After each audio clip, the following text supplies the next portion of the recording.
සමාජ සහ දේශපාලන හැල හැප්පිලි පෙරලි සහ අලුත් යෝජනා චෝදනා ඔබේ සවන් පත් අතරට ගෙනේන අපේ රට යන අත.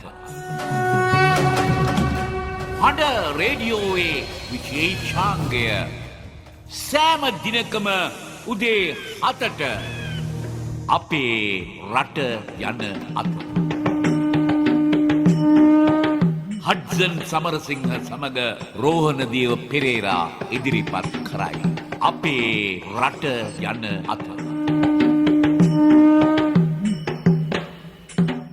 අයිබෝවන් මේ හඬ ගුවන් විදුලිය හැමදාමත් අපි 7 වෙනකොට ඔබ හමුවට එනවා.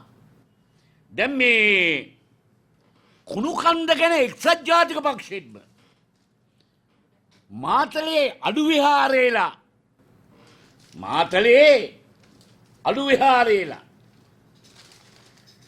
අලික් අඩු විහාරය කියලා කියන්නේ 1977 ජේ.ආර්. ජයවර්ධනට 6න් 5ක බලයක් ලබා ගන්න මුළු කන්ද උඩ රටම පෙළගස්සපු නායකයා තමයි අලික් අඩු විහාරේ. අලික් අඩු විහාරේ දා සිරිමාවෝ බණ්ඩාරනායක මැතිණියගේ කඳුළු ගෑස් කාගෙන S2 බාගෙට අන්ධ කරගෙන පළවෙනි රැස්වීම ජේ.ආර්. ජයවර්ධන මහත්මයාගේ පළවෙනි රැස්වීම මාතලේ පිට්ටනියේ කරද්දී ඒ අහිංසක රැස්වීමට එදා ශ්‍රී ලංකා නිදහස් පක්ෂයේ සිරිමාවෝ බණ්ඩාරනායක මැතිණිය ඇතුළු පිරිස කඳුළු ගෑස් ගැහුවා. සීකඩ මිනිස්සු දිව ගියා. ජේ.ආර්. ජයවර්ධන මහත්තයා දිවිහිමියෙන් ආරක්ෂා කරන්න වේදිකාවේදී සපත කළ කතා කළ මිනිස්සු ඔක්කොම වේදිකාවෙන් ගෙම්බෝ පයින්නෝ වගේ පැන්නේ. අන්තිමට බලනකොට වේදිකාවේ හිටියේ දෙන්නයි. මූලාසනයේ හිටපු ජේ.ආර්. ජයවර්ධන මහත්මයාගේ ඇස් දෙකෙන් කඳුළු වෙනවා. ඒ වෙලාවේ වේදිකාවේ අනිත් කොනේ හිටියේ මම. මේකේ සාක්ෂි ඕන තරම් තියෙනවා. අලු විහාරයගෙන් මේක හලවලන්න පුළුවන්. දැනට ඉන්න ගාමිණී දිසානායක මහත්මයාගේ මස්සිනා එතුමාගේ වැඩුමහල් සෝහිරිය විවාහ කරගෙන ඉන්න වික්‍රම වීරසූරිය මහත්තයාගෙන් අහන්න පුළුවන්. එදා වේදිකාවේ හිටියේ ජේ.ආර්. ජයවර්ධනයි මමයි විතරයි. ඔය රනිල් වික්‍රමසිංහලවත් ඔය එක්කෙනෙක්වත් හිටියේ නෑ. හිටපු උන් ඔක්කොම දිව්වා. මම ජේ.ආර්. ජයවර්ධන මහත්මයාගේ සාක්කුවේ තිබ්බ ලේන්සුව ඒකට සෝඩා බෝතලයක් තිබුණා. සෝඩා බෝතලේ කඩලා සෝඩා බෝතලේ ලේන්සුවට හලලා මං ජේ.ආර්. ජයවර්ධන මහත්තයාගේ ඇස් දෙකේ තිබ්බා. මහ මෙහෙයක් එක්සත් ජාතික පක්ෂයට කරපු අලු විහාරේ කියනවා මොකද්ද? අද මව්වින් පත්තරේ ශ්‍රීස්තලය. ගෝඨාභය රාජපක්ෂ හිටියා නම් මී කොට මුල්ලේ මේ ඛේදවාචකය වෙන්නේ නැහැ. මහින්දගේ සහෝදරයා කියලා ගෝඨාභය බැහැර කරන්න බෑ. නායකත්වය වෙනස් වුණේ නැත්තම් මේ රට ඉවරයි. එක්සත් ජාතික පක්ෂයත් ඉවරයි.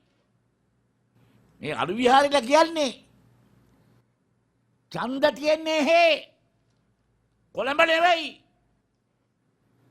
ඒකම අලු විහාරලා කියනවා මී තොට මුල්ලේ ඛේදවාචකයේ දිහා බලලවත් මීට පස්සේ ඡන්දෙ දෙනකොට දීපල්ලා මොලේ ඇති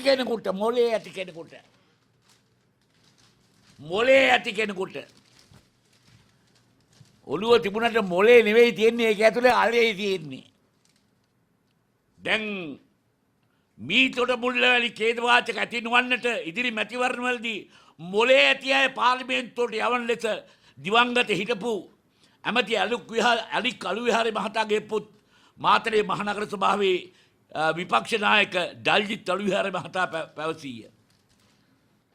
දැන් හෙට දවස අනිශ්චිතයි අවිනිශ්චිතයි. එක්සත් ජාතික පක්ෂයේ නායකත්වය වෙනසක් ඇති උනේ නැත්තම් රටත් ඉවරයි පක්ෂයත් ඉවරයි. පළාත් පාලන ආයතන වල බලයට සුපිරි අමාත්‍යවරයෙක් පත් කරලා ඒකාධිපති පාලනයක් ඇති කිරීමට ගන්නා උත්සාහය පරාජය කළ යුතුයි. ඒකම කියනවා ගෝඨාභය හොඳ විනයක් ඇති උගත් මහත්මයෙක්. ගෝඨාභය හොඳ විනයක් ඇති උගත් මහත්මයෙක්. හමුදාවේදී එයාට හොඳ වැඩපිළිවෙලක් තිබුණා. පක්ෂ ભેදයකින් තොරව කොළඹ දියුණු කිරීමට ගෝඨාභය මහතාට හැකි වුණා. ගෝඨාභය මහින්ද මහත්තයාගේ සහෝදරයා කියලා සේවයෙන් බැහැර කිරීම වැරදි. නායකයන් බුද්ධිමත් නම් මෙවැනි නිලධාරීන්ගෙන් වැඩ ගන්න ඕන. ගෝඨාභය හිටියා නම් ගෝඨාභයගේ වැඩපිළිවෙල ක්‍රියාත්මක වුණා නම් මීටර මුල්ලේ මෙවැනි ඛේදවාචකයක් සිදුවන්නේ නැහැ.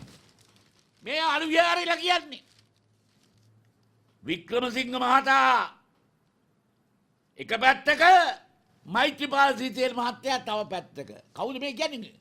අනුවිහාරයලා. ඒ අයගේ වාසියට වැඩ කරගන්නවා. ඒත් රටේ ජනතාවගේ වාසියට වැඩක් වෙලා නැහැ. අවුරුදු 2යි මාස කිහිපයක් දැන් ගෙවිලා මේ 3 වෙනි අවුරුද්ද යන්නේ. මේ දක්වා මැති ඇමතිවරු රටේ මුදල් හෝ විදේශ රටවල මුදල් හෝ වැය කර කෙතරම් මුද්‍රල් සම්භාරයක් ඉවර කළාද කියලා කිව්වොත් රට සවාරි වලට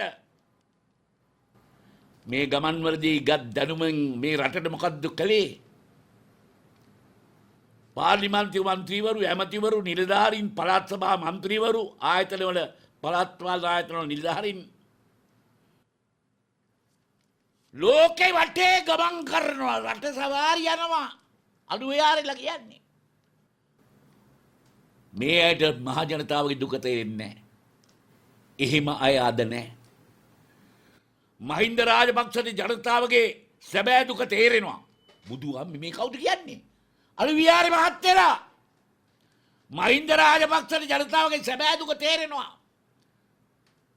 මහින්ද ගැන කියනවා කියලා වැරදියට තේරුම් ගන්නවා නම් ඒ මෝඩයෝ කරපු හොඳ මිනිස්සු කල්පනා කරන්න ඕන. මීටට මුල්ලේ අහිංසක ජීවිත ගණනාවක්ම බිලි දුන්නා. කනගාටුවට පත් වෙනවා. රජයේ එතෙන්ට ගිහිල්ලා වැඩ පිළිවෙලක් ක්‍රියාත්මක කළ යුතු තිබෙනවා. හිරුනිකාගේ රංගපෑම් අද ජනතා ඡන්දදායකයන්ගේ විරෝධයට හේතු වෙලා මේ තත්ත්වයට පත් වෙන්න හොඳ නැහැ. දේශපාලඥයන් ජනතාවගේ විශ්වාසය කඩ කරන්න හොඳත් නැහැ. ඉස්සරහට යන්න බෑ. ඡන්ද කාලේට බුලත් තුරුළු අරගෙන පොරොන්දු ගොන්නක් අරගෙන ගෙයින්ගට මුන් එනවා. මේ පාදන දේශපාලනය, මේ පාදන දේශපාලනය අනුවිහාරලා කියන්නේ. මේ පාදන දේශපාලනයේ ක්‍රමය දැන්වත් වෙනස් කළ යුතුව තිබෙනවා යයි අනුවිහාර මහතා ප්‍රකාශ කරනවා. මේ මම මව්බිම් පුවත්පතේ සිරස්තලය මේකේ කතෘතුමා තමයි බෙලෙත් රූපසිංහ මහත්තයා. ඇත්ත පත්තරේ හිටපු කතෘවරයෙක්. අද ලංකාවේ පත්තර කලාවේ ඉන්න ලොකුම පුද්ගලයා තමයි බෙලෙත් රූපසිංහ මහත්තයා. අද පත්තර ගහන පත්තර කන්තෝරු වල ඉන්න යමක් කමක් තේරෙන උගත් පුවත්පත් කලාවේ තමයි බෙලෙත් රූපසිංහ. ඔහු තමයි කියන්නේ ගෝඨාභය හිටියා නම් මීකට මුල්ලේ ඛේදවාචකය සිද්ධ වෙන්නේ නැහැ. අනික් අනුවිහාරයලාගේ පරම්පරාවේ කතාබහ සිරස්තලයට යොදා ගන්නවා බෙලෙත් රූපසිංහ මව්බිම් පුවත්පතේ සිරස්තලයට. ඒ වුණත් හඩ්සන් මහත්මයා දැන් විශේෂයෙන්ම වමේ කේන්ද්‍රය නැත්නම් වමේ කියන කට්ටිය මෙහිදී චෝදනා කරන්නේ ගෝඨාභය රාජපක්ෂ මීට වග කියන්න ඕනේ කියලා. විශේෂයෙන්ම අර දැන් වමේ කේන්දරේ, දකුණේ කේන්දරේ, මගේ කේන්දරේ, ජනාධිපතිගේ කේන්දරේ, අගමැති කේන්දරේ කියලා එක එක නම් වලින් 3-4 දෙනෙක් එකතු වෙනවා, සංවිධානයක් පිහිටවනවා, ප්‍රවෘත්ති නැති අපේ රූපවාහිනිකාරයෝ මුන්ට ප්‍රවෘත්තියල්ල හැන්දෑවට ඔක දානවා. මුන්ට මිනිස්සු 10ක් නැති මිනිස්සු 10 දෙනෙක් හොයාගන්න බැරි සංවිධානනේ. මිනිස්සු 10 දෙනෙක් හොයාගන්න බැරි උන්නේ. රූපවාහිනී ආයතන ගාව ගිහිල්ලා පින්සෙන්ඩ් වෙලා 4-5 දෙනෙක් එකතු වෙලා තව ඒ පුවත්පත් කලාවේ ඉදින් කියන කට්ටිය දෙන්න තුනකුත් එකතු කරගෙන මුන්ට ගහන්න ඕන. මුන්ට මඩුවල් ගෝලින් ගහන්න ඕන. අදහස් ප්‍රකාශ කරනවා නෙවෙයි පන්දම් අල්ලනවට. ඔව් චමීර පෙරේරා වමේ කේන්ද්‍රයේ කැඳවුම්කරු විශේෂයෙන්ම දේදුණු විප්ලවයේ තීන්ත බාල්දිය අරගෙන ඉදිරියෙන්ම ගමන් කළේ මේ චමීරලා. ඔව් කැඳවන්න මොක්කුද ඉන්නේ? කැඳවුම්කරු විපත් සොයා බලන අය ඔයගේ මාතෘකා දාන්න මේ නිකන් මේ දේශපාලන රස්තියාදුකාරයෝ මස්ත බාල්දු වෙච්ච උන් සංවිධාන පිටවගෙන හැන්දාවට රූපවාහිනිය කතා කරනවා. යකෝ ඇත්ත කතා කරපන්. බලමු කතා කරන්නේ මොනවද කියලා. අපිට අහන්න ඕනේ මීතොට මුල්ලට කුණු ගෙනාවේ කවුද? 2008 මීතොට මුල්ලට කුණු ගේන තීරණය කරන්නේ රාජ්‍ය ආරක්ෂක අමාත්‍යාංශය සහ නාගරික සංවර්ධන අමාත්‍යාංශය. ඒ මොහොතේ රාජ්‍ය ආරක්ෂක අමාත්‍යාංශයේ ලේකම්වරයා විදියට ගෝඨාභය රාජපක්ෂ මහත්මයා තමයි මේකට ප්‍රමුඛත්වය ගන්නේ. ශ්‍රේෂ්ඨාධිකරණ තීන්දුවක් තිබේදී පවා ගෝඨාභය රාජපක්ෂ මහත්මයාගේ ඒ අසාහ්‍ය බලය නිසා කිසි කෙනෙකුට පුළුවන් වුණේ නැහැ ඒවට එරෙහිව කටයුතු කරන්න. 2011 වර්ෂයේදී ජනතාව පාරට බහිනවා. මොකද කරන්නේ? අනුර සේනානායක මහත්මයා එළව පහර දෙන්නේ. අනුර සේනානායක මහත්මයා පහර දෙන විදිය, ඔහු මිනිසුන් පළවා හරින විදිය මාධ්‍යවල සටහන් වෙලා තිබෙනවා. මෙහෙමයි කුණු දාන එක ප්ලෑන් කරේ. මෙහෙම තමයි අන්තිම අවුරුද්ද වෙනකන් හිටියේ මේ කුණු වැඩේ විසඳන්න. මේ ගැටලු ආරම්භ වෙන්නේ එතනින්. කොළඹ නගරයේ ඒ නාගරික ඉහළ මධ්‍යම පාන්තිකයාගේ ජීවිත ලස්සන කිරීම සඳහා ඔවුන්ගේ ෆැන්ටසිය සඳහා අවසානයේදී ඔවුන් පරිභෝජනය කරන ඉහළ මධ්‍යම පාන්තිකයාගේ පරිභෝජනය නිසා අහක දමන මේ කුණු සියල්ලක්ම මේ ආන්තික ජන කොටසක් මත තමයි වැටුනේ. මේ තවත් හුචක්කුවක් ආන්තික ජන කොටසක් ආර්ථික ජන යකෝ මේ ආර්ථික විද්‍යාවේ වචන කණ්ඩ එපා. ආර්ථික විද්‍යාවේ වචන කණ්ඩ එපා. දැන් යකෝ ඔකට කුණු කෙනාවේ ඉස්සෙල්ලම වීරසිංහ මල්ලි මහරච්චි. ඔව් දැන් කොළඹ මහනගර සභාව එදා මෙදාතුර පාලනය කළේ එක්සත් ජාතික පක්ෂය. දැන් මේ එක්සත් ජාතික පක්ෂයට චෝදනාව එල්ල කරන්නේ නැතුව ගෝඨාභය රාජපක්ෂට චෝදනාව එල්ල කරන්නේ 2008 දී කුණු ගෙනාව කියලා. 2008 කියන්නේ යුද්ධයේ උච්චතම අවස්ථාව. මේ වෙලාවේ මේකට අංක ගණන් දන්නේ නැහැ. අංක ගණන් පේල් වෙච්ච එකෙක් 2008 දී යුද්ධයේ ගිඩි ගාලා යනවා. ඒ කාලේ නාගරික සංවර්ධන අධිකාරියෙ බෙදියා ඒක දැකලත් නෑ මේ ගෝඨාභය මහත්තයා. එතකොට රාජ්‍ය ආරක්ෂක අමාත්‍යතුමා පමණයි. ලේකම්තුමා පමණයි. මේ යුද්ධය අවසන් කළා ඉවරනට පස්සේ තමයි මේ කොළඹ හදන වැඩපිළිවෙලට අත තිබ්බේ. ඒක නෙමේ කතාව. අවුරුදු 27ක් එක දිගටම කොළඹ නගර සභාව පාලනය කළේ UNP. UNP ටිකට් එක ගනවා සම්බන්ධයි කියලා කිව්ව අර ත්‍රිවිල් හුචක්කුවකුත් මේ ලංකාවේ කොළඹ නගරේ නගරාධිපති කෙරෙව්වා. දැන් තාමත් මිනිහා හැබැයි ත්‍රිවිල් එක එලවනවා කියලා මම දැක්ක පත්තරේක තියෙනවා. ගංගතුරට බත් බෙදනකොට බත් පැකට් එකෙන් පවා ඒ කාලේ උපනගරාධිපතිවරයා ගැහුවා. හිටියේ දෙමළ මිනිස්සෙක්. ඒකත් කියන්න එපා. නමුත් දැන් මේ කොළඹ නගර සභාව එක දිගටම පාලනය කරේ UNP. කොළඹ ඉන්න මිනිස්සු හරි මිනිස්සු තෝරලා පත් කළා ඇරියේ නෑ නගර සභාවට. පත් කළේ ජාතිය අනුව. අපි මුස්ලිම්. අපි යවන්නේ මුස්ලිම් කෙනෙක්. හරිද මල්ලි? අයියා නානා මුස්ලිම් තාන් ඡන්දේ තරවා. එහෙම තමයි කියන්නේ. අනිත් පැත්තෙන් කියනවා අපි දෙබල මීනට ඡන්ද දෙනවා. සිංහලේ කෑ කාටම ඡන්ද දෙනවා. හැබැයි මැරෙනකොට සමාවෙන්න මැරෙනකොට තම්බිද දෙමළද බර්ගර්ද මැලේද බෞද්ධද ක්‍රිස්තියානිද කියලා නෑ. ඔක්කොම මැරෙනවා. හැබැයි එක දෙයක් වෙලා තියෙනවා. මේ කුණු කන්ද නාය යනකොට ඒ පළාතේ මිනිස්සු කියනවා ඔය කුණු කන්දේ වැහි වහින්න වගේ හිටියා මොක්කුද? බල්ලෝ කුකුල්ලෝ මේ වගේ සත්තු හිටියා සෑහෙන්න. කොක්කු කොක්කු එහෙම. කුණුකන්ද නායේ යනකොට මේ එක සතෙක්වත් මැරිලා හිටියේ නෑ. මැරුණේ නෑ. කුණුකන්දට යට උනේ නෑ. මේ තත්ත්වෙම අපිට සුනාමිය ගලපු වෙලාවේ යාල මහ කැලෙකින් වාර්තා වුණා. යාල කැලේ ඇතුළට ඇවිල්ලා තිබුණේ මහ මුහුදේ තිබුණ විශාල ගල් හිටන් ඇවිල්ලා ගියා. හොන් එක ටොන් 15 20 ගල්. ඒ වගේ රළ පහරවල් ඇවිල්ලා හිටියා. එක සතෙක් එක කබල්ලාවෙක් එක මීමින්නෙක් යාල මැරිලා හිටියේ නෑ. මට මෙතනදී මතක් වෙනවා මේ පිලිපීනියේ කතාවක්. පිලිපිනියේ ගිනි කන්දක් සක්‍රිය වෙනවා. මේ ටයිම් සංග්‍රහයේ තියෙන්නේ මට මේක හොඳට මතකයි. රජය ඇවිල්ලා ඒ පළාතේ ඉන්න ලාවා දැම්මේ ගිනි කන්දෙන් දූවිලි මතුවෙනවා. ගිනි කන්දෙන් දූවිලි එනවා. ඇවිල්ලා ගහකොළ වැහෙනවා. වැහෙනකොට ආණ්ඩුවෙන් ඇවිල්ලා කියනවා ඔක්කොම මිනිස්සුන්ට අයින් වෙන්නයි කියලා. මිනිස්සුන්ගේ බඩු පටවගෙන රජෙන් මේ ආරක්ෂිත ස්ථානවලට ගෙනියනකොට එක වයසක පිලිපීන අම්ම කෙනෙක් ගාවට ඇවිල්ලා ආමි එකෙන් දොරට තට්ටු කරනවා. අම්මේ අපි පිලිපීන හමුදාවෙන් යන්න ලැහැත්ති වෙන්න. කොහාටද? This is my home. This is my country. This is my home.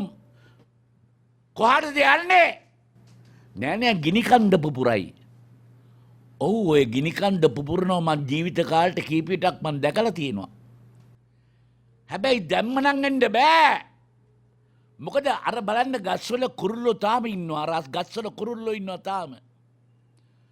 උන් උදේට කිචිපිචි ගානකොට මම නැගිටිනවා. මම දන්නවා අද මට ජීවත් වෙන්න පුළුවන් කියලා.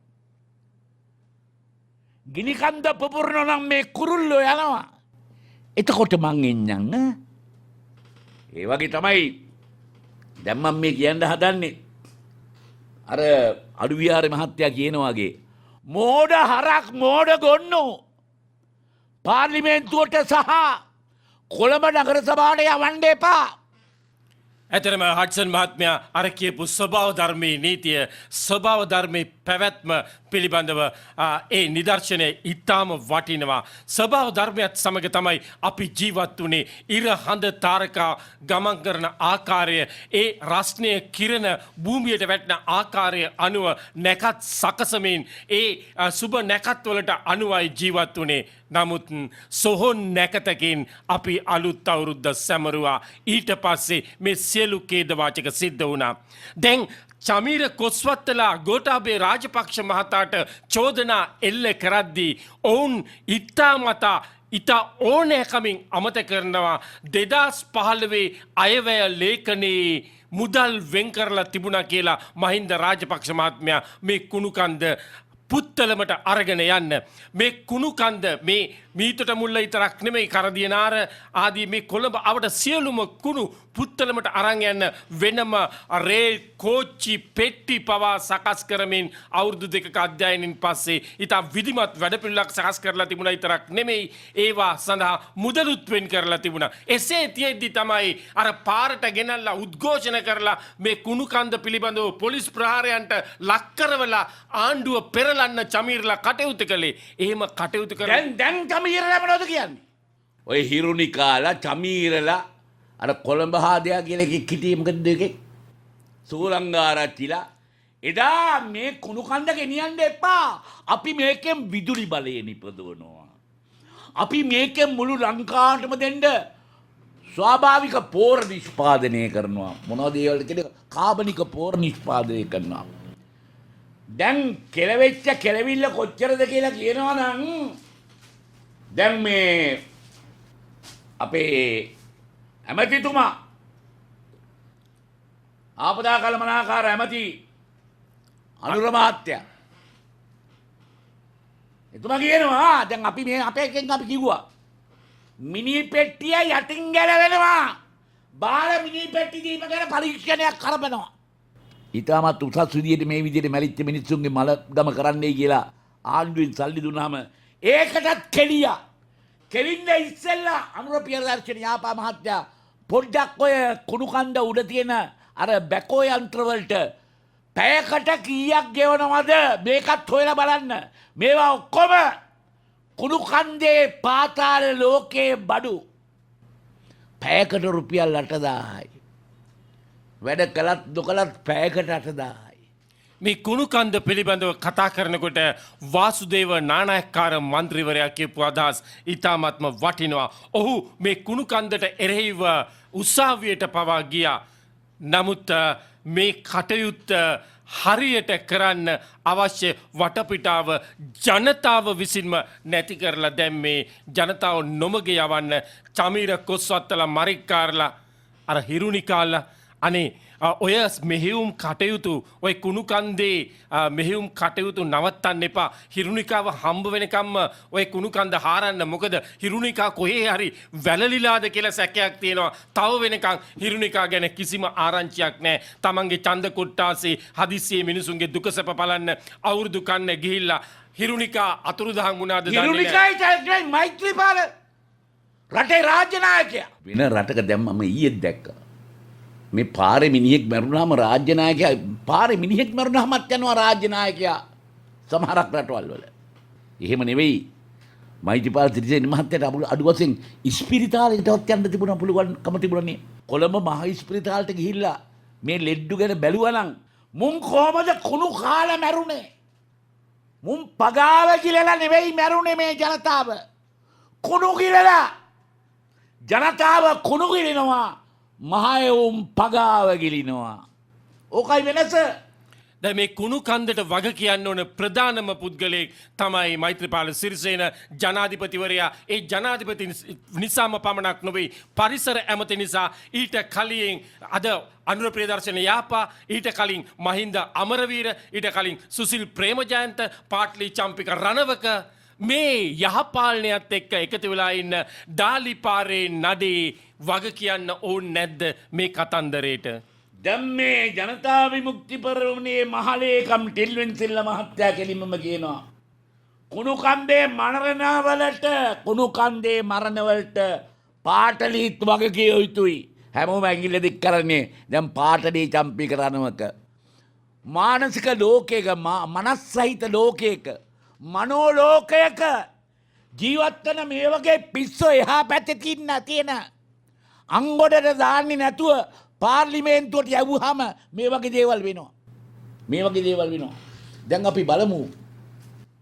වාසුදේව නානායක්කාර මහත්මයා කියනවා කුණු කන්දේ පිහිටිය മന്ത്രിවත්ය මරික්කාර් මොහුදිබර් රහමන් ඉල්ලා අස්වියතුයි. මේ ප්‍රශ්නේ විසඳන්න බැරි වුණේ කුණු ජාවාරංකාරයෝ කුණු මාෆියාව හින්දා. මේවා ගැන මම නඩු හිටන් කියලා තියෙනවා මේ වාසුදේව නානායක්කාර මහත්මයා. මිනිසා විසින්ම සිදු කරපු අපරාධයක් මේක. ඉතින් මේ අපරාධයට කියන්නේ නැද්ද අර ක්‍රයිම් අගේන්ස්ට් හියුමැනිටි කියලා? මානුෂ්‍ය අපරාධයක් කියන්නේ නැද්ද? ඇයි අපේ මානව හිමිකම් කවුන්සිලය මේ මානව හිමිකම් උල්ලංඝනය කිරීම වගේම මානුෂ්‍ය අපරාධ ගැන හොයනවා. ඒ මානුෂ්‍ය අපරාධ කියන්නේ දැන මිනිස්සුන්ට හානියක් වෙන්න පුළුවන් බව. එතන ඒ හානිය ඇති කරවන ක්‍රියාවකට යම් කෙනෙක් වග කියන්නේද ඔහු ඒ මානුෂ්‍ය අපරාධය පිළිබඳව වග කිව යුතුයි. මේ ගැන හුසේන් කුමරා හොයන්න ඕනේ කියලා මම විශ්වාස කරනවා. දැන් දෙවෙනි කාරණය හොඳයි. ඒක අවම තත්ත්වයට දැම්මත් සාපරාධී නොසැලකිලිමත්කමක් තිබුණාය. ක්‍රිමිනල් නෙග්ලිජන්ස් නොතැකීම නිසා මෙයින් නැතිවිය හැකි හානිය ගැන. ඉතින් මේවා ගැන වගකිව යුත්තන් හොයන්නට ඕන. කවුරු හරි මේකේ වගකිව යුත්තන් ඉන්නවා. ඒ වගකිව යුත්තන් මේ පිළිබඳව යම් කිසි නීතියක් ඉදිරියට ගෙනාවෙන්නේ නැත්නම් මේ වැනි අපරාධ තව තවත් මේ රටේ මිනිස්යන්ට විරුද්ධව සිදු කරන්න කවුරුත් බියසක නැතුව කටයුතු කරાવી. කොයි ආණ්ඩුවේ හරි මේ ගැන වගකිව යන්නේ කවුද? මේ අනියම් මිනිමැරීමක්. මේක අනියම් මිනිමැරීමක්. මම ශ්‍රේෂ්ඨාධිකරණයට ගියා අංක 218 නඩුව 2009 මේ ප්‍රශ්නේ බේරගන්න. ශ්‍රේෂ්ඨාධිකරණයේ කෙටිකාලීන විසඳුමක් පිළියමක් හැටියට යම් යෝජනාවක් කළා. දිගු කාලීන නිර්දේශ කීපයක් කළා. නමුත් ඒ ඔක්කොම කඩාකප්පල් කළා. ඔක්කොම කඩාකප්පල් කරා. මේක වෙලා තියෙන කුණු කන්දෙන් ජීවත් වෙන පාතාල බහිරවී. පාතාල බහිරවයරුත. මේක කරන්න ඉඩ දුන්නයි කියලා මේ බස්නාහිර මහමැතිම කියනවනේ. ඇමතුමා ඔකටත් තියන්න එපා. පාතාලයවුන් ඔබතුමාගේ ජීවිතයටත් යමක් මොනවාරි කරයි. එහෙමනේ කිව්වේ. දැන් ඔව් දැන් ඉසුර දේවප්‍රිය බස්නාහිර පළාතේ ප්‍රධාන අමාත්‍යවරයා කෙලින්ම මේ පිළිබඳව චෝදනා කරනවා පාටලි චම්පික රණවක අමාත්‍යවරයාට. කාරණේ තියෙන්නේ මෙයයි. මේ එකිනෙකාට ඇඟිල්ල දිගු කරගනිමින් සිටිනවා නිසා මිසක් ක්‍රියාත්මක තලයේ වැඩ කොටසක් නොකරන්නේ ඇයි? එහෙම වැඩක් කරන්න බැරි නම් කරන්න පුළුවන් කෙනෙකුට රජය බාර දීලා එළියට යන්නේ නැත්තේ ඇයි? පළාත් පාලන ආයතන විසුරුවා දමමින් කොළඹ විතරක් නෙමෙයි හඩ්සන් මහත්මයා මේ මීතොට මුල්ලේ ප්‍රශ්නේ විතරක් නෙමෙයි කරදියනාරේ මාතර ගම්පොළ රටේ හැම තැනකම රත්ගම මේ කුණු ප්‍රශ්නේ ඔද්දල් වෙලා ගිහිල්ලා අලුත්ගමට ආපු සංචාරයක සුද්දෝ කියනවා අයියෝ මේක ඩර්ටි කන්ට්‍රි කියලා. මේ හදපු රටක් දිදුලපු රටක් පිරිසිදුව තිබුණු රටක් එහෙම ක්‍රියාත්මක වෙමුන් තිබුණු රටක් පළාත් පාලන ආයතන විනාශ කරලා දාලා ඒ පළාත් පාලන ආයතන තව අවුරුද්දක් පවත්වාගෙන යන්න පුළුවන්කම තියෙද්දි ප්‍රතිපාදන තියෙද්දි ඒක දීර්ඝ නොකර මෛත්‍රීපාල සිරිසේන ජනාධිපතිවරයා ඒ පළාත් පාලන ආයතන සියල්ල විසුරුවා හැරියා. තමන්ගේ පක්ෂයේ තමන්ගේ නායකත්වයේ යටතේ තමයි මේ පළාත් පාලන ආයතන තිබුණේ. ඒක තියාගෙන හිටියනම් යමක් කරන්න පුළුවන්කම තිබුණා. නමුත් ඔහු රාජපක්ෂලත් සමග තියෙන වෛරය පිරිමහ ගන්න මේ සියලු දෙනා ගෙදර නෑ මැතිවරණයේ දිනන්න මැතිවරණය කොහොම හරි ගහලා ගන්න. පළාත් පාලන ආයතන තිබුණා නම් පළාත් පාලන ආයතනවල මිනිස්සු පළාත් පාලන ආයතනවල නායකයෝ මහින්ද රාජපක්ෂ මහත්තයාට පක්ෂ වැඩ කරනවා කියලා පළාත් පාලන ආයතන ටික විසිරුවා හැරියා. ඔන්න ජනාධිපතිතුමන්ගේ මොලේ සයිස් එක. දැන් මෙතන මේ හිතන්නේ මගේ මම ජීවත් වුණොත් ඇති. මාවයි මගේ පවුලයි ජීවත් වුණොත් මදිද? තොපි ඔක්කොටම හෙන ගහලා මැරුණත් මට මොකද? මෙහෙමත් හිතන මිනිසුන් උසුලන බැලඳ මිහිකත්ලියේ නුඹටත් විලිබිය නැද්ද? මිහිකත ඒක තමයි මීතට මුල්ලෙන් උඩට පැනලා hina වුණේ. අසරණ මිනිස්සු මිය ගියේ. අද රටේ තියෙන්නේ මේ වගේ තත්ත්වයක් අර කළු විහාරෙලා කියනවා වගේ. නායකයා හරි පාරේ යන්නේ නැතිකොට නායකයාට තීරණ ගන්න බැරි වෙනකොට මේසා විශාල විපතක් වෙලා තියෙනකොටත් අගමැතිතුමා තාම වියට්නාමේ. අද උදෑසන ලංකාවට ඒවි ඒ ආවෑන් පස්සේ මේ ප්‍රශ්නයට කඩිනම් විසඳුම් ලබා දේවි අර ශාලාවේ මිනිසුන්ට ලබා දුන්නා වගේ එහෙම නැත්නම් සාමසර කන්දේ මිනිසුන්ට ලබා දුන්නා වගේ එහෙමත් නැත්නම් අර මහා ගම් වතුරට ජීවිත අහිමි වෙච්ච දේපල අහිමි වෙච්ච මිනිසුන්ට සහන සලසා දුන්නා වගේ ගරු අග්‍රාමාත්‍ය රනිල් වික්‍රමසිංහ මැතිතුමා මේ ප්‍රශ්නේ කඩිනමින් විසඳනවා සිකුරුයි සත්තයි. ඔය එක්සත් ජාතික පක්ෂ මිනිස්සුන්ගෙන් අහන්නකො මේ කියපු දේවල් වලට සාමසර කන්දට ශාලාව අවියාවිත ගබඩාව පිපුරුණාට ගම් වතුරට මේවට මොකද්ද දුන්න සහනය? දැන් ඔන්න ඇවිල්ලා මේකට මුල්ලේ කුණු කන්දත් එක්ක ඇවිල්ලා තිනවා පණුහොරි ස්කේබීස් කියලා කියන්නේ හැම උඩ පැතිර යනවා මහා විශාල හොරියක්. දදයක් නෙවෙයි හොරියක්. ඒකට කියන්නේ පණුහොරි. හඩ්සන් මහත්මයා දැන් මේ ප්‍රශ්න සියල්ල මෙසේ තිබියදී මීතොට මුල්ලේ මිනිස්සු බලන්න නොගියත් යාපනයට ගිය ජනාධිපතිතුමා මෛත්‍රීපාල සිරිසේන මැතිතුමා යාපනයේ ගිහිල්ලා එහි ජනතාවගේ දුක සැප බලලා කෝවිල් වැඳලා පන්සල් ගිහිල්ලා එහෙම ඇවිල්ලා පොළොන්නරුවටත් ගියා. පොළොන්නරුවට ගිහිල්ලා පොළොන්නරුවේ ජනතාවගේ ප්‍රශ්න විසඳීම සඳහා ඉදිරිපත් වුණු ආකාරය දෙරණ මාධ්‍ය ජාලය මෙසේ වාර්තා කරනවා. දුන්නාම CCB එක සාධාරණ ඇස්තමේන්තු නැහැ. ඔකට මිලියන් 84ක් ගියා නම් හොඳටම වැඩි. එතන භූමිය හදන එකයි ඒ ගොඩනැගිල්ලයි නෑ සර් ඒකේ තිබුණ ප්‍රශ්නයක් තිබුණා සර් ආ? ඒකේ තිබුණා ගේපියන් වෝල් එකක් දාන්න වුණා සර් අර දිගටම ඒකට මිලියන 8ක් ගියා සර් අනික් 76 ඒක සර් ඔක්කොම ස්ටීල් ෆ්‍රේම් ස්ට්‍රක්චර් තියෙන්නේ සර් ඒකට පොලිකාබනේට් සීට් එකක් ගහලා තියෙනවා සර් ඒක ඩබල් කොස්ට් වෙනවා සර් වහලෙට දිශාපතිතුමා මේ CCB එකට දෙන වැඩ එස්ටිමේට්තු අනිවාර්යයෙන් මට පුජ්‍යලිකව පෙන්වන්න. මේ වෑන් තුනෙන් එකක් අඩු කරගන්න පුළුවන්. මම දන්නවා මේ වැඩේ.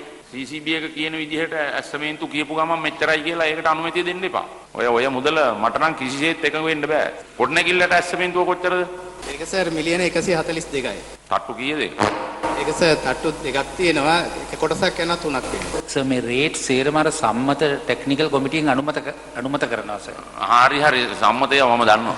ඔය සම්මතය ගැන. මේ සැලසුම් හදපු අය සියලු දෙනාට මම කියන්නම් මේ සංවර්ධනයේ ප්‍රමුඛතාවයන් හඳුනා ගන්න. මේ ජනාධිපති ඔක්කොම මන් දන්නවා තට්ටුව ඒකත් මන් දන්නවා හැමදේම මන් දන්නවා හැබැයි දන්නේ පත්තරෙන් මන් දැක්කා පත්තරේ වැටෙන්න ඕන දකින්න අනිත් එක හැම දෙයක්ම දන්නවා නමුත් දන්නේ නෑ මීතොට මුල්ලේ කුණු කන්ද නායකයිලා තියෙනයි කියලා තාම ලංකාවේ රාජ්‍ය නායකයා දන්නේ නෑ එක වචනයක් කතා කරාද මේ ගැන කතා කරේ මොකද්ද මැරිච් එකෙකුට ලක්ෂයා ගාන දෙන්න බලන්න ගෙවල් කැඩිච්ච ඒවලට ආධාර දෙන්න බලන්න ඔය කියන්න පුළුවන් මම එකක් කියන්නම් සතයක් දෙන්නේ නැහැ මේ මිනිස්සුන්ට දැන් මේ බ්‍රාහ්මණ වත්තේ සීවලී හාමුදුරු අමරපුර මහා සංඝ සභාවේ ලේකාධිකාරී මේ බ්‍රාහ්මණ වත්තේ අපේ මුරුත්තට්ටුවේ ආනන්ද නායක ස්වාමීන්ද්‍රයන් වහන්සේ සමග අපි කතා කරන්න බලාපොරොත්තු වෙනවා මේ මහා සංඝ යතීශ්වරයන්න් වහන්සේ අමරපුර මහා සංඝ සභාවේ ලේකාධිකාරී බ්‍රාහ්මණ වත්තේ ශ්‍රී සීවලී හාමුදුරු කෙටි කාලයක් අසනීපව ඉඳලා ඊයේ අපවත් වෙලා තියෙනවා. අපේ ආනන්ද හාමුදුරුවනේ බ්‍රාහ්මණ වත්තේ අපේ සීවලී හාමුදුරුවෝ ඔබ වහන්සේ බොහොම කිට්ටුවෙන් ඇසුරු කළ කෙනෙක් නේද? උන්වහන්සේ අපවත් වෙලා තියෙනවා. ඔව් සභාපතිතුමනි අපේ බ්‍රාහ්මණ වත්තේ සීවලී හාමුදුරුවෝ බොහොම කාලෙක ඉඳලා අපේ ඇසුරු කළ ස්වාමීන් වහන්සේ නමක්. උන්වහන්සේ සමස්ත අමරපුර මහා සංඝ සභාවේ ලේකාධිකාරී වශයෙන් උන්වහන්සේ කටයුතු කළා. ඒ වගේ උන්වහන්සේ ළඟ තිබිච්ච සුවිශේෂ ලක්ෂණයක් තමයි ද්‍රවිඩ භාෂාවෙන් හොඳට ධර්ම දේශනා කරන්න පුළුවන් හාමුදුරන් වහන්සේ නමක්. ඉතින් උන්වහන්සේ ඊටාම නිහතමානීව වැඩ හිටපු අපේ හාමුදුරන් වහන්සේ නමක්. උන්වහන්සේ මුළු ගුරුවරයෙකු වශයෙන් කැලණි ධර්මාලෝක විද්‍යාලයේ ආචාර්යවරයෙක් දරමින් උන්වහන්සේ සමාජයේ සියලුම කටයුතු වලදී පෙරමුණක් අරගෙන ජාතික ශාසනික සමාජීය වශයෙන් කටයුතු කරන පමණක් නෙමෙයි අපේ අති ගෞරවනීය මාදුරාවේ සෝවිත හාමුදුරුවෝ අපිලා කරන වැඩවලදීත් උන්වහන්සේගේ පූර්ණ සහයෝගය අපට උන්වහන්සේගෙන් ලැබුණා. ඒ නිසා අවශ්‍යකම තියෙන භික්ෂුන් වහන්සේ කෙනෙක් වශයෙන් අර අනුන් වෙනුවෙන් තමන්ගේ ජීවිතය කැප කරමින් උන්වහන්සේ ඒ ශාසනික ප්‍රතිපදා ආරක්ෂා කරමින් ක්‍රියා කළ හොඳ යතිවරයන් වහන්සේ නමක් වශයෙන් මට උන්වහන්සේ හඳුන්වන්න පුළුවන්. මොකද අපිත් එක්කත් බොහෝම ලෙන්ගතුව බොහෝම ක්‍රියාශීලීව සෑම කටයුත්තකදීම පෙරමුණ අරන් ක්‍රියා කරපු හාමුදුරන් වහන්සේ නමක්. ඒ උන්වහන්සේ ඒ නිසා මේ රායත උන්වහන්සේගේ අපවත් වීම එක පැත්තකින් බැලුවොත් රට ජාතික ආගම වශයෙන් පැත්ත පාඩු වෙන අතර අමරපුර මහා සංඝ සභාවටත් මං වහන්සේගෙන් ලැබිච්ච සේවාව අසීමිතයි. ඒ සංඝ සභාවට විශාල පාඩුවක් කෙනෙක් මේ අවස්ථාවේදී මතු කර දෙමින් අපේ බ්‍රාහ්මණ වත්තේ සීවලී හාමුදුරන් වහන්සේට නිවන් සම්පත්පත් වේවා කියලා අපි ප්‍රාර්ථනා කරනවා. අපේ ආනන්ද හාමුදුරනේ මේ කොටි ත්‍රස්තවාදීන් මහා මේ විශාල යුද්ධයක් කරමින් මේ රටේ ස්වාධීනත්වයට අභියෝග කරමින් ඉන්න කාලේ නාගදීප මහා විහාරය නාගදීප රජමහා විහාරය ආරක්ෂා කරගන්න සටන් කළේ බ්‍රාහ්මණ වත්තේ හාමුදුරුවෝ නේද අපේ නායක හාමුදුරුවනේ? මම හිතන්නේ ඒක ටිකක් දිග කතාවක්. ඒ පිළිබඳ වැඩි විස්තරයක් මේලායේ මම නම් කරන්න මම ඒක ගැලපෙන්නේ නැහැ කියන එක මගේ විශ්වාසය. මොකද උන්වහන්සේ නාගදීප විහාරාදී වහන්සේ වශයෙන් වැඩ කළා. ඒ කාලේ අපි දන්නවා ඉතින් පුදුමයේ කැපවීමකින් හමුදාවත් පාරස්වාක හමුදාවටත් කරන්න පුළුවන් ධෛර්යය දීමෙන් උන්වහන්සේ ක්‍රියා කළ ආම්දුරන් වහන්සේ නමක්. ඉතින් මතු කාලීන විදිහට මම හිතනවා නාගදීප විහාරස්ථානයේ පොඩි ප්‍රශ්න ඇති වෙච්ච නිසා ඒ ගැන මම යමක් මම හිතනවා පැහැදිලි කර දීමට මට ටිකක් අමාරු තත්ත්වයක් තියෙනවා. ඒක මේ වෙලාවේ මත් සිහිපත් කර දෙන්න පුළුවන්කම තියෙන්නේ. ඔව් දැන් ආනන්ද හාමුදුරන් දැන් අපි ගුවන් විදුලියේ එහෙම දෙමළෙන් බණක් කියනකොට අපිට එකපාරටම මතක් වෙන්නේ බ්‍රාහ්මණවත්ය හාමුදුරුවෝ. මේ දෙමළෙන් බණ කියන්නේ මේ තරම් විශාරද තත්ත්වයක්. මදුරේ විශ්වවිද්‍යාලයේ ශාස්ත්‍රපති උපාධිය අරගෙන ඒ විශ්වවිද්‍යාලයේම කතිකාචාර්යවරයෙකුත් වශයෙන්ුත් වැඩ කරපු මේ බ්‍රාහ්මණවත්ය හාමුදුරන්ගේ මේ දෙමළ භාෂා නෛපුණ්‍යත්වය මේ තරම් උසස් තත්ත්වයකට පත් වෙලා තිබුණා නේද? ඔව් ඇත්තටම අර මුලින් මතක් කළේත් ඒකයි. අද ද්‍රවිඩ භාෂාවෙන් ධර්ම දේශනා කරන ස්වාමින් වහන්සේලා ශ්‍රී ලංකාවේ බොහොම අඩුයි. ඒ වෙන යුගයක උන්වහන්සේ මම හිතනවා බොහොම ලොකු නිමුණත්වයක් ද්‍රවිඩ භාෂාවේ විශාල නිමුණත්වයක් තියාගෙන හොඳට ධර්ම දේශනා කරලා ඒ ජාතියෙන් අතරත් අපේ බෞද්ධ ධර්මයේ ප්‍රචාරය කරන්නට උන්වහන්සේ කළ සේවාව අපට මිල කරන්න පුළුවන්කම වුණ ඒ තරම් උන්වහන්සේ ඒ ද්‍රවිඩ භාෂාවෙන් කළ යුතු සියලුම කාර්යභාර ඉතාම ඉෂ්ට කළා කියන එක අපි පැහැදිලිව දන්න කරුණක්. මේ බ්‍රාහ්මණවත්යේ සීවලී හාමුදුරන් වහන්සේගේ ගුණ කථනයට සම්බන්ධ වුණේ අද ප්‍රථම වශයෙන්ම අපේ මුරුත්තෙට්ටුවේ ආනන්දනායක ස්වාමීන් වහන්සේ. බොහොම ස්තුතියි ස්වාමීන් වහන්සේ අදහස්. හොඳයි බොහොම මොකද මේ දැන් තවත් මේ මහා විශාල මේ දැනීමක් තියෙනවා. කවුද? වත්තල ජෝන්. වත්තල ජෝන් කියවම කවුරුත් දන්නවා. වත්තල ජෝන් මහත්තයා. දැන් මේ වත්තල ජෝන් මහත්තයයි එක්සත් ජාතික පක්ෂ මන්ත්‍රී රෝස් ප්‍රනාන්දුයි අතර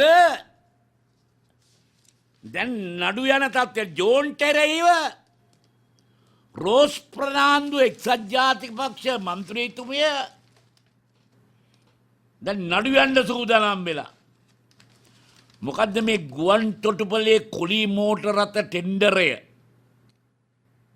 ලබා ගත්තට පිටින් මේ බලපත්‍ර ලබා දෙන්න ලෙස ජෝන් නවතුරුංග ඇමතිවරයා බල කරමින් සිටින බව ඇකියේය. මේ හොඳ මුදල් ඉල්ලමක් තියෙන තැනක් තමයි කටුනායක ගුවන් තොටුපොළ. ඔතනට වාහනයක් දාගන්නවයි කියන එක හරි අමාරු වැඩක්. මේ සඳහා තමයි දෙන්න මරාගන්නේ. එක පැත්තක ජෝන් අනිත් පැත්තේ රෝස්. රෝස් වෙයිද එහෙම නැත්නම් ජෝන් රෝස් වෙයිද දන්නේ නැහැ මේ නඩුවෙන්. කොහොමද නම් උසාවිය යන තැනට වැඩේ සිද්ධ වෙලා. හඩ්සන් මහත්මයා දෙමළ ජාතික සන්ධානයේ නැත්නම් TNA එකේ සියස්තම්බි යෝගේශ්වරන් මන්ත්‍රීවරයා ඊයේ විශේෂ ප්‍රවෘත්ති සාකච්ඡාවකට සහභාගී වෙමින් විශාල චෝදනාවක් කරනවා. අර අර්ජුන මහේන්ද්‍රන්ගේ කොල්ලකාපු බැංකු සල්ලි බෑනා යොදවලා කල්කුඩාවල ස්කාගාරයක් හදන එක පිළිබඳව අර්ජුන් මහේන්ද්‍රන්ගේ මේ ස්කාගාරය පිළිබඳව රාජා මහේන්ද්‍රන්ගේ සිරස නාලිකාව ඉතා විධිමත් දීර්ඝ ප්‍රවෘත්තියක් ඊයේ පළ කළා. මම හිතනවා මේ ගැන දැන ගැනීම ඉතා වැදගත් වෙනවා. දැන් මේ අර්ජුන් මහේන්ද්‍රන් හොරකම් කරේ ලංකාවේ මිනිස්සුන්ගේ සල්ලි. ලංකාවේ ඔබේ අපේ සල්ලි මුන් ගැහුවේ එක්සත් ජාතික පක්ෂය ගැහුවේ ලංකාවේ මහ බැංකුවට. මීට ඉස්සෙල්ලා මහ බැංකුවට ගැහුවේ ප්‍රභාකරන්. බෝම්බ ලොරියක් ගෙනල්ලා පුපුරවලා මහ බැංකුවට ගැහුවා. අර්ජුන් මහේන්ද්‍රන්ව දාලා ගැහුවේ එක්සත් ජාතික පක්ෂය. එක්සත් ජාතික පක්ෂය මීට ඉස්සෙල්ලා බලයටපත් වෙච්ච වෙලාවේ අර්ජුන් මහේන්ද්‍රන් තමයි BOI එකේ චෙයාමන්. BOI එකේ චෙයාමන් සභාපති. මේ කට්ටියක් මේ කණ්ඩායමක් ඉඳගෙන මේක කන්නේ. හැබැයි හොඳට මතක තියාගනින් කනකොට මී පැණි වගේ තියෙයි. අහලා තියෙනවද දෑකැත්ත ගිල්ලේ කාට වෙච්ච වැඩේ? දෑකැත්ත දෑකැත්ත වකේට තියෙන හින්දා කට ඇතුළට යන බුරුස් ගාලා. ඕක එළියට දානකොට තමයි අමාරුව. ඒ වගේ තමයි අපි මහින්ද රාජපක්ෂලාට හෝ ගෝඨාභය රාජපක්ෂලාට හෝ බැසිල් රාජපක්ෂලාට හෝ නෙවෙයි ඊළඟට පත්වෙන ආණ්ඩුවෙන් මහ ජනතාව බලාපොරොත්තු වෙන්නේ මුංග කං කෙටි වලින් අල්ලලා පොළොවේ ගහනකම් කරන කලට පව් මිහිරිය මිහිසේ විඳින කලට දුක් දැඩිවෙයි ගිනිසේ දැන් මී පැණි උනත් මේ වගේ රසයි කිව්වත් ගින්දර වගේ වෙන්න වැඩි කාලයක් යන්නේ අර කිව්වනේ අර්ජුන් මහේන්ද්‍ර නැත්තම් සිරස කණ්ඩායම දැන් මෙතෙන්දී මෛත්‍රීපාල සිරිසේන ජනාධිපතිවරයාට තමයි හේතු වෙලා තියෙන්නේ. එක්සත් ජාතික පක්ෂයට දැවැන්ත ලෙස පහර ගහන ස්වරූපයක් දකින්න ලැබෙනවා. ඊයේ මේ ප්‍රවෘත්තිය තුලත් ඔවුන් එක්සත් ජාතික පක්ෂයට පහර ගැහිීමේ ස්වභාවයක් නිකුත් කළා මිසක් ඇත්තටම සිද්ධ වෙන්නේ කුමක්ද යන්න පිළිබඳව මේ කවුරුත් වග කියන්න ඕනේ කියන එක පිළිබඳව සාකච්ඡා කළේ නැහැ. කරුණාකරලා හොඳට අහන්න බලන්න මේක. හොඳට අහන්න මේ සිරස මාධ්‍ය ජාලය හරහා විකාශනය වෙච්ච දැන්වීම. නැත්තම් මේ ප්‍රවෘත්තිය. கல்குடா தொகுதியில் கும்புරුමුலை பகுதியிலே ආණ්ඩු එක්සත් ජාතික පක්ෂ ආධාරකරුවන් විසින් කල්කුඩා කුඹුරුමුල්ල ප්‍රදේශයේ මත්පැන් නිෂ්පාදනාගාරයක් ආරම්භ කරලා තියෙනවා. මෙම මත්පැන් නිෂ්පාදනාගාරයට ප්‍රාදේශීය සභාවේ කිසිම අනුමැතියක් ලබාගෙන නැහැ. ප්‍රාදේශීය ලේකම්වරයාට අපි දැනුම් දුන්නා මේක නවත්තන්න කියලා. එතුමා ඒකට ක්‍රියාමාර්ගයක් අරන් තිබුණා. නැගෙනහිර පළාත් සභාවේදීත් මේකට එරෙහිව යෝජනාවක් ආවා. මේ මත්පැන් නිෂ්පාදනාගාරය වහා නැවැත්විය යුතුයි. ප්‍රාදේශීය ලේකම් මේ සම්බන්ධයෙන් ලිපි යොමු කළත් ඔවුන් ඊට එරෙහිව බලපෑම් කරලා තියෙනවා කියලා ආරංචි. චෝදනා රසක් තියෙන අර්ජුන මහේන්ද්‍රන්ගේ බෑනවන LOCS කෝටි ගණන් යොදවලා එක්සත් ජාතික පක්ෂ ආණ්ඩුවේ පූර්ණ සහයෝගය මේකට ලබාගෙන තියෙනවා.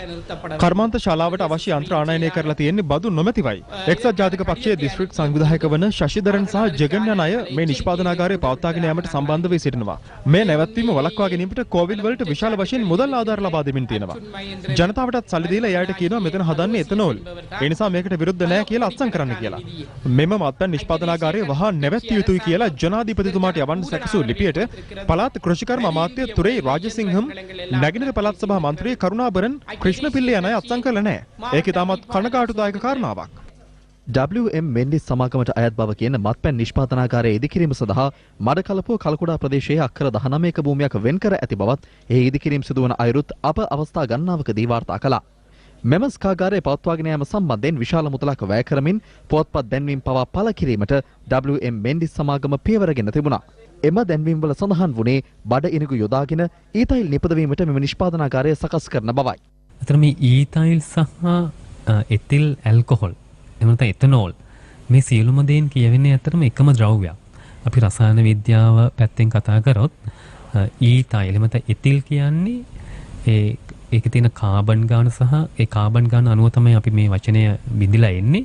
දැන් එතනෝල් කියන්නේ එතනම C2H5OH කියන සංයෝගය. එතෙන්දී එතිල් කියන එක ඇත්තටම මේකෙන් මේ බිඳියාපු වචනයක්. දැන් සාමාන්‍ය ජනතාව භාවිතා කරන්න පුළුවන් ඊතයිල් එහෙම නැත්නම් ඊතයිල් මධ්‍යසාරය කියලා. නමුත් අපි රසායන විද්‍යාවේදී එතනෝල් කියනවා. එතන මේ මොන නමින් හඳුන්වුවත් මේ අතරම එතනෝල් කියන සංයෝගය තමයි අපි මේ සියලුම නම් වලින් හඳුන්වන්නේ. ඊතයිල් මධ්‍යසාරය එක්තරා මධ්‍යසාර වර්ගයක්. මේ මධ්‍යසාර වර්ගය සඳහා යුපෙක් ආයතනයේ විසින් දෙන ලද නාමකරණය තමයි එතනෝල් කියන්නේ. එතනෝල් කියන්නේ එතනෝල් වලින් හැඳින්වෙන්නේ ඊතයිල් මධ්‍යසාරය වශයෙන් හැඳින්වෙන රසායනික ද්‍රව්‍යමයි. මෙම එතනෝල් දේශීය වශයෙන් භාවිතා කිරීමේදී විශේෂයෙන්ම මධ්‍යසාරාත්මක පානයන් නැත්නම් මත්පැන් නිෂ්පාදනය කිරීම සඳහා යොදා ගන්නවා. දැන් එතනෝල් කාර්යෝ ගැන කියා නේද මෛත්‍රීපාල ත්‍රිදේව මහත්තයා හන්සියාගෙන් ඡන්දෙ ඉල්ලුවේ. එතනෝල් ගැන මහා අයියෙන් කතා කරපු එක්කෙනෙක් නේද? රතන හාමුදුරුවෝ. දැන් පිරිනිවන් නෙවෙයි අපවත් වෙලා. දිව්‍ය ලෝකෙද අපායද නැත්තම් යම බල්ලොත් එක්ක එහෙත් මොන හරි සංවිධානයක් හදනවද දන්නේ නැහැ. කෝට්ටේ නාග විහාරාධිපති මාදුළුවාවේ සෝවිත හාමුදුරුවෝ එක්ක දිව්‍ය ලෝකෙට ගියා නම් මං හිතන්නේ මේ දවස්වල සක්‍රයා පාණ්ඩු කම්බල සෛලාසනයෙන් බහින්නේ නැහැලු. ඇයි? ලංකාවේ ඉඳලා නාග විහාරේ හිටපු මාදුළුවාවේ සෝබිත කියලා එක්කෙනෙක් දැන් දිව්‍ය ලෝකෙට ඇවිල්ලා.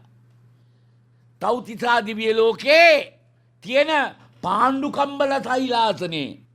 ඒකෙන් දැන් සක්‍රයා බහින්නේ නැහැලු. මොකද පාණ්ඩු කම්බල සෛලාසනයටත් වැඩක් දෙනවා. එහෙ ගිහිල්ලා ඉපදුනා නම් කවුද? සෝබිත හාමුදුරුවෝ. හැබැයි එහෙ ඉන්නවද දන්නේ නැහැ. සමහරලාට අපායේ ඉන්නවනම් යම බල්ලා වුණත් යම බල්ලන්ගේ නායකයා ඉන්නවනේ. ඌත් ගැහි ඉන්නවලු මේ ලංකාවෙන් සෝබිත කියලා එක්කෙනෙක් ඇවිල්ලා. ඒ වගේ ජරා වැඩක්නේ කරේ සෝබිත හාමුදුරුවනේ. එතනෝල් කියන්නේ රාජා මොන මහේන්ද්‍රන්ද?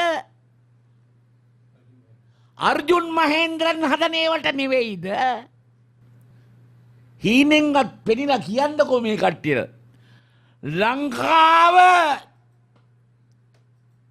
සුරාවෙන් නාවන්න ලංකාවේ දුප්පත් මිනිස්සු පාංකාලෙන් පරිප්පුව ටිකෙන් බදු කියන බදු මුදල් මහදවල් මහ බැංකුව හොරා කාලා ගත්ත මුදල් වලින් ලංකාවේ බෞද්ධ මේ රට නාවන්න සුරාවෙන් නාවන්න දැන් වැඩේ කෙරීගෙන යනවා. මිෂින් ගෙනල්ලා තියෙන්නේ BOI එකේ අනුමැතිය මත මේ බදු මුදල් වලින් තොරව කියලා තමයි දැන් වාර්තා වෙන්නේ. දැන් තියන්නේ ඒවා විතරනේ. ෆොක්ස්වැගන් කම්පැනියක් ගහනවා එක දැන් කතා නැහැ. හොරන ටයර් හදන්න යනවා කිව්වා කතා නැහැ. දැන් අගමැති එනකොට ජනාධිපතිතුමා දැන් මොකද්ද සූට් කේස් එක පැක් කරගෙන ඉන්නේ. දැන් එයා යන්නේ ඊළඟට. එනවා. මේ ඇස්සේ බ්‍රිතාන්‍යයේ ජූනි 8 වෙනිදා මැතිවරණයක්. බලන්නකො ප්‍රජාතන්ත්‍රවාදය ඇති වෙච්ච රටවල් වල ජූනි 8 වෙනිදා මැතිවරණයක්. මොකද බ්‍රිතාන්‍ය අගමැති තෙරේසා මේ ඊයේ ප්‍රකාශ කළා ඩවුනින් ස්ට්‍රීට් එකේ පාර මැදටම ඇවිල්ලා අපි මැතිවරණයකට යනවා. ඇයි මැතිවරණයකට යන්නේ? ව්‍යවස්ථාදායකය බෙදිලා බ්‍රෙක්සිට් කියන එක මොකද්ද? යුරෝපා හවුලෙන් බ්‍රිතාන්‍යයා ඉන්විය යුතුයි කියන මතය පිළිබඳව අද බ්‍රිතාන්‍යයේ පාර්ලිමේන්තුව දෙකට බෙදිලා. නැවත වරක් මේක ක්‍රියාත්මක කරගන්න බෑ. ඒ නිසා තෙරේසා මේ ස්නැප් ඉලෙක්ෂන් එකක්. ඒ වුණාට මහා මැතිවරණයක්. මහා මැතිවරණයකට යන්න සූදානම් ජූනි 8 වෙනිදා. හඩ්සන් මහත්මයා මේ කතා අස්සේ මට මතක් වෙනවා අර නොනවත්වා කියන කතා සමූහය පිළිබඳව මතක් කරද්දී රාජපක්ෂ හොරා කියන කතාව නම් දැන් ඇහෙන්නේ නැහැ. හැබැයි තාමත් නොනැවතී ඉදිරියට යන කතාවක් තියෙනවා. ඒ තමයි තාජුඩීන් ඝාතනය සහ ලසන්ත වික්‍රමතුංග ඝාතනය. දැන් වෙන රටවල් වල හමුදාවට ගරු කරද්දී අපි දන්නවා මේ මීතොට මුල්ලේ කුණු කන්දේ හමුදාවම තමයි කුණු තවරා ගනිමින් මේ ජනතාව සුවපත් කරන්න කටයුතු කරන්නේ. එසේ තියෙද්දී ඊයේ හමුදාවේ නිලධාරීන් සමූහයක් යළිත් උසාවියට අරගෙන ගියා ලසන්ත වික්‍රමතුංග ඝාතනය පිළිබඳව. එයා චීෆ් මාෂල් එහෙම නැත්නම් අර යුද්ධ සමයේදී ඒකාබද්ධ මෙහෙයුම් මධ්‍යස්ථානයේ ප්‍රධානියා වෙච්ච එයා චීෆ් මාෂල් ඩොනල්ඩ් පෙරේරා, ඒ වගේම ඒ හේරත් මහත්මයා මේජර් ජෙනරාල්වරයා ඒකාබද්ධ මෙහෙයුම් මධ්‍යස්ථානයේ අධ්‍යක්ෂකවරයා වශයෙන් කටයුතු කළා. මේ අයව අරගෙන ගිහිල්ලා CIDM ප්‍රශ්න කරනවා ලසන්ත වික්‍රමතුංග ඝාතනය පිළිබඳව. දැන් මෙතෙන්දී හරි අපූර්ව දෙයක් වෙනවා. මේ අය අර CID එකට පයින් ගිය එක සමහර මාධ්‍යවලට විශේෂම සිරස මාධ්‍යයට ලොකු ගැටලුවක් වෙලා. ඇයි යන්න කාර් එක දෙද්දි පයින් ගියේ මිනිස්සුන්ට හොරෙන්ම ගිහිල්ලා ඉන්න තිබුණානේ. ඇයි මාධ්‍යවේදීන් ගෙනල්ලා මාධ්‍යවේදීන් ඉස්සරහා කට උත්තර දුන්නේ? හැබැයි මෙතෙන්දී හරි අපූර්ව දෙයක් සිද්ධ වෙනවා හඩ්සන් මහත්මයා. ඊට පස්සේ මේ කතන්දර ඔක්කොම ඉවරුනාට පස්සේ අර වෙල් විධානය කියලා සමහරෙක් කියන ෆිල්ඩ් මාර්ෂල් සරත් පොන්සේකා ගරු අමාත්‍යවරයාව සාකච්ඡාවක් නැත්තම් සම්මුඛ සාකච්ඡාවට බඳුන් කරනවා. ඔහු ප්‍රසිද්ධියම කියනවා හේරත් මහත්තයා මේකට වග කියන්න ඕනේ නැහැ කියලා. හැබැයි මේ අර්ථයෙන් මේ වචනෙන් නෙමෙයි කියන්නේ සිංහල භාෂාවේ ගම්‍යාර්ථය ගත්තාම පැහැදිලිව පේනවා සරත් පොන්සේක මහත්මයා කියනවා මේ හේරත් කියන පුද්ගලයාව මම හමුදාවෙන් පැත්තකට දාලා හිටියේ ඔහුට කරන්න වැඩක් තිබුණේ නැහැ. ඔහු බ්‍රිගේඩියර්වරයෙක් වශයෙන් හිටියේ. ඔහුට උසස් වීම් දුන්නේ නැහැ. එහෙමනම් ඉතින් ඔහු මේවට සම්බන්ධ වෙන්න විදිහකුත් නැහැනේ මහත්තයෝ.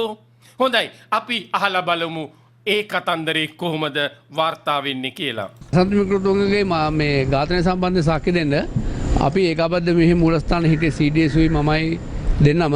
ඉතින් අපි දෙන්න දන්න තොරතුරු තමයි ඇවිල්ලා කිව්වේ. අපිට කොහොමද පණිවිඩය හම්බුනේ කියලා තමයි පණිවිඩය කිව්වේ. නැවත කැඳවීමක් තියෙනවද දන්නේ අපි දන්න දේවල් ඔක්කොම කිව්වා. දැන් මේක මේ ඇදි යනවනේ. ඉතින් අපි කිව්වා ඇදි යන දෙයක් නෙවෙයි.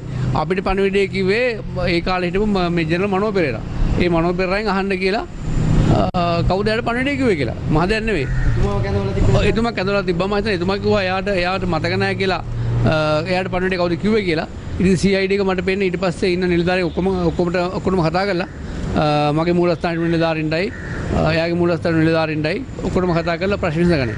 මෙම ජ්‍යෙෂ්ඨ හමුදා නිලධාරීන්ට ඔවුන්ගේ පෞද්ගලිකත්වය ආරක්ෂා වන අයුරින් මුද්‍රණයෙන්ම අපරාධ පරීක්ෂණ දෙපාර්තමේන්තු පරිසරයට ඇතුළු වීමට පහසුකම් සලසා දී තිබුණා. එහෙත් එය ප්‍රතික්ෂේප කරමින් මේජර් ජෙනරල් HMHA හේරත් මහතා අපරාධ පරීක්ෂණ දෙපාර්තමේන්තුවට පැමිණි මුද්‍රණය මාර්ගයේ නවතා පාගමනින්. හල් හැතුලේ ඇතුළටම යන්න.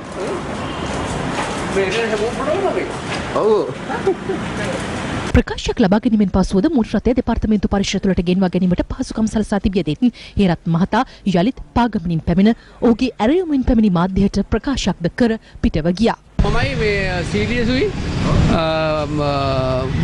මනෝ පෙරේරා.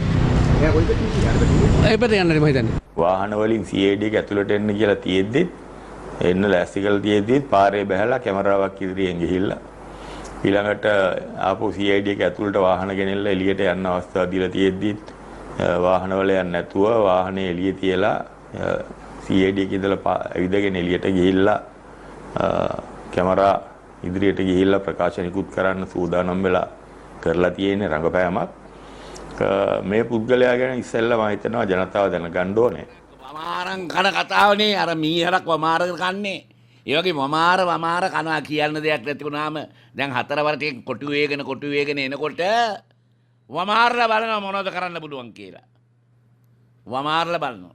දැන් අපි උදයන්ත මහත්මයා හම්බ වෙනවා ගාල්ලේ. ආයිබෝන් උදයන්ත. ආයිබෝන් සුදසනක් හර්ෂන් මහත්තයා රෝහන් දේවපේර මහත්තයාට.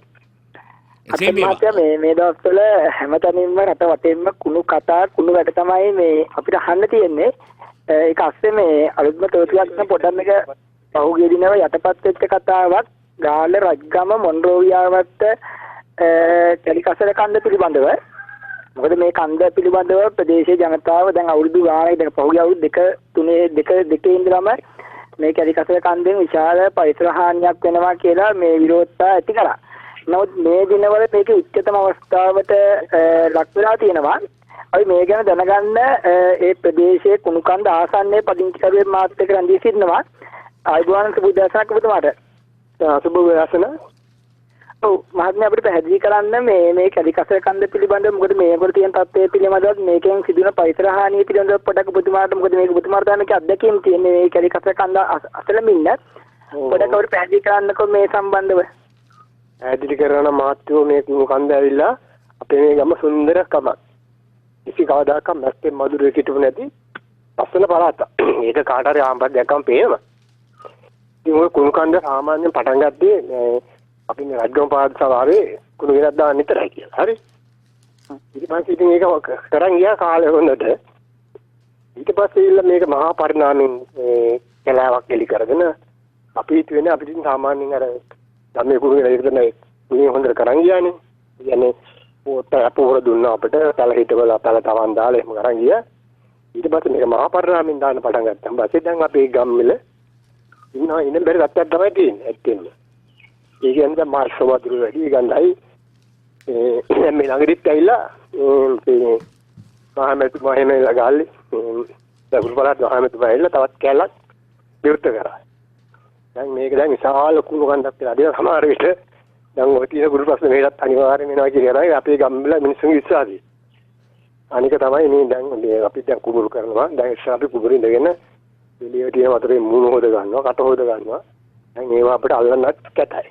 සමහර දාසයට වහිනකොට අපි කුඹුරු එළියටම කුණු කන්දේ ඉඳලා වතුර පිළි. නෝගේ ප්‍රශ්න ඔව් නමුත් මහත්මයා දැන් හිටපු ජනාධිපති මහින්ද රාජපක්ෂ මැතිතුමා ඉන්න කාලේ ওই කුණු ප්‍රශ්නයක් විතර ওই හරිය එහෙමකට තිබුණේ නැහැ නේද? සාමාන්‍ය කුණු කැලිකසේ ප්‍රතිචක්‍රීකරණය කරලා ඒව හොඳට වැඩේ කරගෙන ගියා. ඒක තමයි මහත්මයා. ඒක තමයි ඒ දවස් ටික හරියට අරන් ගියා. මෑතක ඉඳලා ඔක්කොම අඩපණ වෙලා සමහරට කුණු ගන්න ඔය දින කිසි කෙනෙක් මේ බලලාරී ගියා සැරලා නෑ. ඉතින් අපි කෑ ගහනවා අපි ළමයි මිනිස්සු විදියට පිකටින් කරා. ඉතින් ඒකට කවුරුත් ප්‍රතිදායක් වන්න අමාරු වෙද්දී දැන් මේ ප්‍රතිදවසින් අපේ බයක් තියෙනවා මේ අර කඳු වගේ මේකත් කඳු ගහලා කවදා හරි මේක නායයි කිය. ඒකම බයකුත් තියෙනවා. ඔව් මහත්මයා දැන් සාමාන්‍යයෙන් දැන් ගාව දිස්ත්‍රික්කේ පළාත් පාලන ආයතන 10ක කැරිකසෝ තෙන්ට මේ ගෙනත් දානවා ගෙනත් දානවා නේද දෛනිකව? ඔව් ගෙනත් දානවා නේ හැමදාම මේ ඉස්සර කොහොම හරි දවසකට ලොරිය 50කට වගේ එනවා. දැන් ලොකු පොඩි ට්‍රැක්ටරුත් නෙමෙයි. මහා විශාල අර නිල් පාට අල්ලගෙන එන අපු වාහනවල ඒක දානවා. මම ට්‍රැක්ටර් පහක දෙනවා ඒකිනවා වගේ මට හිතෙන්නේ. ඉතින් ඔන්න ඔය ප්‍රශ්නයක්. ඔව් නමුත් මම දැන් පෞද්ගලික මේ ගැන මේ මාධ්‍ය වලින් දකුණු පළාත් ප්‍රධාන අමාත්‍ය ශාන් ජිරාසිල්ලා මහතාගෙනුත් හික්කඩුව ප්‍රාදේශීය ලේකම් දමයන්ති මහත්මියගෙනුත් විමසුවාම වුන් සඳහන් කළේ දැන් මෙතන කිසි ගැටලුවක් නැහැ මේක හොඳට කරගෙන යනවා මේ කිසිම පරිසර හානියකුත් නැහැ මේ කොම්පෝස්ට් පොර හදනවා කියලා. ඔව් එහෙම තමයි කියන්නේ. ඒගොල්ලෝ මුලින් එහෙම අපරත් කපිවත් ඔහම ගොඩාට ඇන්දුවා. ඉතින් අපිත් ඇවිල්ලානේ මම අනිවාර්යයෙන් මමත් ඔතනට ගිහිල්ලා සහභාගී වෙනවා. මේක හොඳ වැඩක් වෙයි ගමට අපේ පොරේදී මමත් අපුඩි ගාලා අපි දැන් මට අපේ ගම්මේ අයින් බීරේ නෑ. ඕන්න උඹලා ගිහලා අපුඩි ගාලා ඇවිල්ලා ඔතන ගියා කේක් කාලා බිස්කට් තේ බීලා ඉලා ඔන්න කරගත්ත වැඩේ කියලා දැන් ගමේ මිනිස්සු මටත් බයි.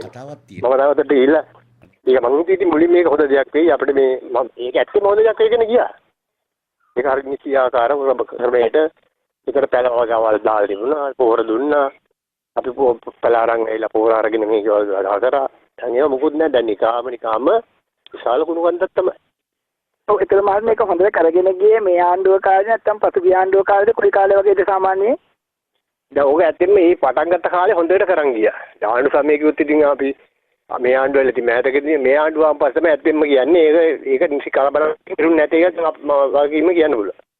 ඔව් ඔබතුමා හිතන්නේ මොකද එහෙම වෙන්න පුළුවන් මොකද දැන් ආණ්ඩුවක් මාරුණා කියලා ওই වගේ දෙයක් එහෙම වෙනස් වෙන්න බෑනේ. මොකද ඔබතුමා හිතන්නේ මෙතන ආණ්ඩුව ගැන වර්තමාන ආණ්ඩුව. ඒ ගැන නම් ඉතින් කියන්න මට දන්නේ නැහැ. ඉතින් මොකද්ද කියලා හේතුව මම නම් කියන්නේ මේ ආකාරයස්මතාවය තමයි මේ බලධාරීන්ගේ තියෙන කියලා. ඔව් හොඳයි. ඔව් හොඳයි බොහොම ස්තුතියි අපි මේ සම්බන්ධ කරගත්තේ හික්කඩුව මොන්රෝවියාවත් කැලිකසර මධ්‍යස්ථානයේ මේ කොම්පෝස්ට් පොර ව්‍යාපෘතිය සම්පූර්ණයෙන්ම නැවතිලා තියෙනවා. ඒ සම්බන්ධව අලුත්ම තොරතුරු දැනගන්න තමයි අපි මේ සම්බන්ධ කරගත්තේ ප්‍රදේශයේ කුණුකන්ද ආශ්‍රිතව ජීවත් වෙන ප්‍රදේශවාසී බොහොම ස්තුතියි ඔබතුමාට අපිත් එක්ක සම්බන්ධව මේ ගැන අලුත්ම තත්ත්වයේ ඉදලා කර කීම සම්බන්ධව. බොහොම ස්තුතියි තාකරට. ඔව් දැන් අපි අනිත් ගාල්ල දිස්ත්‍රික්කයේ සිට සම්බන්ධතාව යොමු කරනවා හඬ රේඩියෝ ප්‍රධාන සම්බන්ධතාව නදිරිය වෙත ඒ සිටින අපේ ජ්‍යෙෂ්ඨ මාධ්‍යවේදී හර්ෂන් සමරසිංහ මහතාටත් රෝහණ දේව පෙරේරා මහතාටත් මයික්‍රොෆෝනිය බාර කරනවා. සුබ දවසක් ඔබ දෙපළට.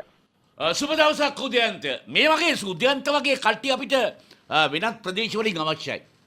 ඔබට පුළුවන් ඔබේ පළාතේ മന്ത്രിවරයාත් එක්ක කතා කරලා කෙලින්ම අපේ ගුවන් විදුලියට එකතු වෙන්න. මෙහෙම වුණාම තමයි ඒ පළාතේ හරකෙක් එහෙම නැති වුණත් ඒ අර හරක් නැති වෙච්ච හරක හොයාගන්න පුළුවන් මේ ගුවන් විදුලියට කියලා. මොකද විශාල ප්‍රචාරයක් නේ. කියන්නේ ගමේ තියෙන අන්තිම තනකොළ ගහටත් මේ ප්‍රචාරය යන්න ඕන. ඒ වගේ තත්ත්වයක් මම මේ කියන්නේ. ගුවන් විදුලිය පවතින්න වෙන්නේ අනාගතයේදී ඒ තත්ත්වය උඩ. හොඳයි අදට මේ ඇති. හිට අපි සාකච්ඡා කරනවා මේ විශේෂයෙන්ම මාත් පොතක් ලියලා කියලා කිව්වනේ කවුද? ඔය වෙල්විදානේ. දැන් කට ඇරියොත් මං අනේ අයියෝ. මම දැන් ඒක ටීවී එක බලන්නෙත් නැත්තත්. දැන් මොකද කරන්නේ? ඒ තරමට අප්‍රසන්නයි. ඔය සරත් ෆොන්සේක මහත්තයාගේ කතා කරන්නෙම වියරුවෙන්නේ. කතා කරන්නේ වියරුවෙන්. මේ මිනිස්සු මොකටද පාර්ලිමේන්තුවට? ඡන්ද කීලක්ෂයක් කැඩිලා ගියා දැන්ටම. UNPට. අර අලි විහාරේ කියන්නේ ඒකනේ. නායකත්වය වෙනස් කරන්න ඕනේ කියලා. මේක කනට මීපැණි වටනවා වගේ තමයි සජිත් ප්‍රේමදාස මහත්තයාට. දැන් අපිට තොරතුරු ලැබෙනවා සජිත් ප්‍රේමදාස මහත්තයාගේ පැත්තේ කට්ටියත් අලුග සදාලා නැගිටිමින් සිටින බව. සජිත් ප්‍රේමදාස මහත්තයා නැගිට්ටොත් එහෙම රනිල් වික්‍රමසිංහ මහත්තයාට දුවන්න පාරවල් අලුතෙන් හොයන්න වෙයි ඉදිරියේදී. ඇයි සහයට කිසිම කෙනෙක් එන්නේ නැති තත්ත්වයක් දැන් ඇති වෙලා තියෙන්නේ. මේක හොඳට තේ මැයිදිනේට බොරැල්ලේ කැම්බල් පිටියට යනවද නැත්නම් අපි ගාලු මුව දොරට යනවද කියලා මිනිස්සු දැන් තීරණය කළා ඉවරයි. හොඳයි අදට මෙපමණයි.